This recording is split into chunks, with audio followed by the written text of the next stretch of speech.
Chuadanga railway station. আমি অপেক্ষারত ছিলাম খুলনাগামী ট্রেনের। সেই সময় একটি ইঞ্জিন একটি বগির সাথে ক্লিপিং করার জন্য আসছে। তো একটি ভাই খুব সাবলীলভাবে ক্লিপিংয়ের কাজ করছিল।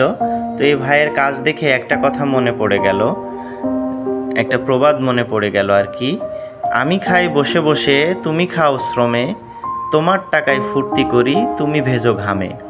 আসলে রেলওয়ের কিছু কর্মকর্তা তারা অক্লান্ত পরিশ্রম করে রেলওয়েকে ত্বরান্বিত করার জন্য, আর ঠিক তার বিপরীত দিকে কিছু অসাধু কর্মকর্তা আছে যারা রেলওয়েকে ধ্বংস করার জন্য বিভিন্ন ধরনের অপকর্ম করে যাচ্ছে। তো আশা করি আমরা ভবিষ্যতে যারা দুর্নীতিগ্রস্ত মানুষ, আশা করছি তাদের কৃতকর্মের শিক্ষা নিয়ে তারা ভালো কিছু করবে। এবং এই ভাইটা দেখছেন তার জীবনে রিস্ক নিয়ে কীভাবে ক্লিপিংটা করছে। তো এই সমস্ত পরিশ্রমী ভাইদের আমাদের তরফ থেকে জানাচ্ছি শুভেচ্ছা এবং ভালোবাসা।